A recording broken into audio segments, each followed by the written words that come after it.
Alright, so just a quick breakdown of my trade today and what I was looking for on my confirmations, etc. So, if we look at price as we're on the 1 hour time frame, what I did see on a Sunday, oh sorry, not a Sunday, on a Friday, was we had this massive push up and we had this break to the upside, which we can just draw now, real quick, which also took out Asia higher.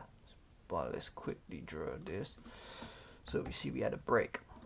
So obviously looking at price on the Monday, which is when I took the trade, I was just looking back at previous price action, and when I saw we had this break to the upside, price came all the way back down, and you see, if you notice this weak rejections all to the downside, price tapped into like a 5 minute demand zone and then had a reaction.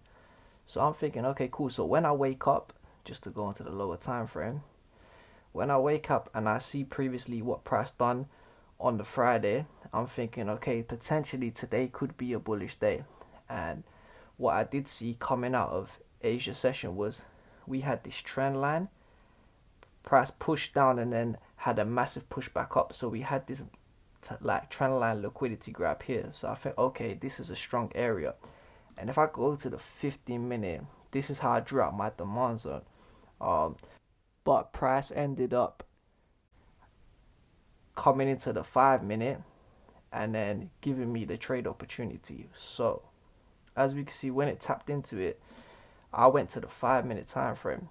And also, if you notice, this is a very weak supply zone, but just to show you that when price is reacting at certain places, it's not for no reason. So you can see right here, when price had this weak rejection here, it's just tapping into this supply zone and it's coming back down. Obviously, it's not a trade I'm looking to get into, but it's just to show you guys that it's like price don't just be reacting random. Like it be reacting at areas of interest. So this is just an example.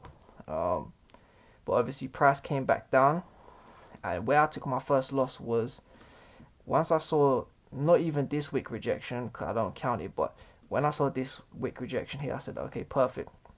When I see some type of bullish momentum from the next candlestick, like this, you see how we had this wick up. I literally entered off this wick up, my stop loss below, and then obviously my take profit was just a 1 to 2, but price ultimately took me out. So I thought, okay. And if you notice this yellow line, notice how price came into this 5 minute order block here. And when price came into the 5 minute order block and I saw this wick rejection, my next thought process was, okay, we've just lost this trade. How is this gonna make sense to get into this trade? So when I saw this wick rejection, I said to myself, all right, cool. If price can close above this candlestick, then I'll get into the trade.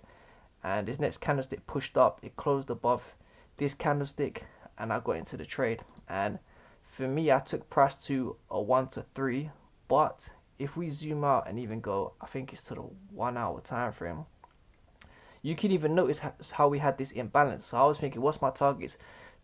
I never held it this long, but just something to think about. Obviously, Asia high could be a target, and then obviously, if you notice, we had this imbalance from here to here. Obviously, price filled it a bit here, but we still had this kind of imbalance in this area. So I thought price could potentially target that, and with all my confirmations like this break on Friday and price respecting this extreme push up, that was my confirmation to get into the trade.